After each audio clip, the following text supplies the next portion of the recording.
बख्तावर की next episode में आप देखेंगे कि जो कुछ भी शीदे ने बेचारी बख्तावर की ज़िंदगी को तबाह और बर्बाद करने का प्लान बनाया था, अब वो एक हद तक उसमें कामयाबी हासिल कर चुका था। अपने हसद और बुग़्ज़ में वो इतना बढ़ चुका था कि उसने अब मीडिया के सामने भी ये सारा का सारा सच लाने के लिए जो तहैया किया था वो सब कुछ कर चुका है, जिसकी वजह से मलिक दिलावर को बहुत ज़्यादा लोग इस बात के ऊपर बातें भी सुनाएंगे और उस पर उंगलियां भी उठाएंगे, जबकि इसमें तो इस बेचारे का कोई कसूर ही नहीं। लेकिन आप देखते चले जाएंगे कि जब हुरिया को इसके बारे में पता चलेगा तो उसको अपने शकूक व शुबहात बिल्कुल सच होते हुए महसूस होंगे और वो भी इस पर तरह तरह के इल्ज़ामात लगाने वाली है। और इसी की वजह से इस बेचारी के लिए तो बहुत मुश्किलात भी आती चली जाएंगी। लेकिन जो लेटर इसने जाने से पहले लिखा था वही उसकी माफ़ी का परवाना बनने वाला है। हुरिया ने इसकी ज़िंदगी को तबाह बर्बाद करने के लिए जो ठानी थी, अब वो तकरीबन उसमें कामयाब हो चुकी है और ये लोग तो किसी को मुंह दिखाने के काबिल भी नहीं रहे।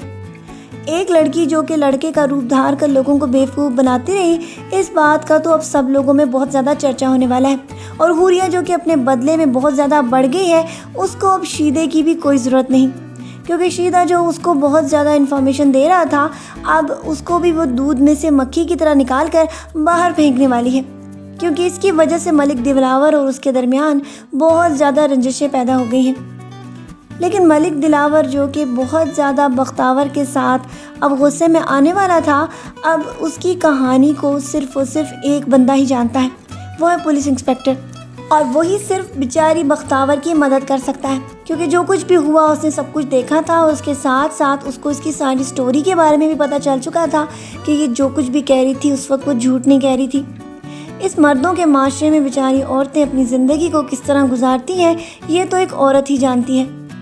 काश के लड़कों को भी इस बात का एहसास हो सके कि लड़कियां ज़िंदगी में कोई काम करने के लिए घर से बाहर निकलती हैं तो इसका मतलब ये नहीं कि वो पब्लिक प्रॉपर्टी बन जाए, कि जो चाहे उनको कोई भी बात सुना दे और जो चाहे उनको ज़ोर ज़बरदस्ती से जो मर्ज़ी काम करवा ले। तब तक हमारे माशरों में ऐसा होता रहेगा कि हर लड़की अपने पैदा होने के बाद ये विश करती हुई नज़र आएगी कि काश वो लड़का होती, क्योंकि उसके घर वाले भी उसके पैदा होने पर हमेशा से इस बात के ऊपर बातें सुनाते रहे कि काश तुम्हारी जगह कोई बेटा होता तो आज हमारी ज़िंदगी इस तरह ना होती। जब हमारा दीन लड़की और लड़के में फ़र्क नहीं करता और दोनों के हकूक़ की अलग अलग बात करता है, तो माशरे में ये तफरीक क्यों लोग इस बात के ऊपर आवाज़ नहीं उठाते कि लड़कियां भी इंसान होती हैं।